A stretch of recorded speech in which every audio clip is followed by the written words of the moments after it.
ఇప్పుడు మీ అందరికీ చిన్న క్విజ్ పెడతా.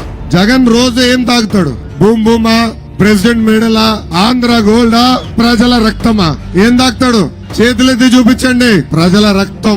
ఈ రోజు క్వార్టర్ బాటిల్ తాగేది దగ్గర నుంచి ప్రతిరోజు 25 రూపాయలు స్టేట్ ట్యాక్స్ కట్టించుకుంటున్నాడు. ఇది ప్రభుత్వ పన్ను కాదండి, ఇది ముఖ్యమంత్రి గారు వేసే సెల్ఫ్ పన్ను, జగన్ పన్ను, స్టేట్ ట్యాక్స్. ఇది నేరుగా ఆయన జోబులోకి వెళ్తుంది. అంటే సంవత్సరానికి 9,000 రూపాయలు, 5 సంవత్సరాలు 45,000 రూపాయలు స్టేట్ ట్యాక్స్ ద్వారా వసూలు చేస్తున్నాడు. ఈ రోజు ఆ ముందు చూస్తే విషం కనే ప్రమాదం. నేను ఒక బాటిల్ ల్యాబ్ కు పంపించి టెస్ట్ చేపించా. అక్కడ అధికారులు ఏం చెప్పారు తెలుసా? పంట పొలాల్లో పురుగు మందు కొడితే పురుగు సస్తుందో తెలియదు కానీ ఇది గాని కొడితే పురుగులన్నీ పారిపోతాయి అని చెప్పి అలాంటి మందు అమ్ముతున్నాడు. ఏ అమ్మా, ఎన్నికల ముందల ఏం చెప్పాడు? 2019 ముందల ఏం చెప్పాడు? సంపూర్ణ మద్యపాన్ నిషేధం చేసిన తర్వాతనే వచ్చి ఓట్లు అడుగుతా అన్నాడు. మద్యపాన్ నిషేధం జరిగిందా?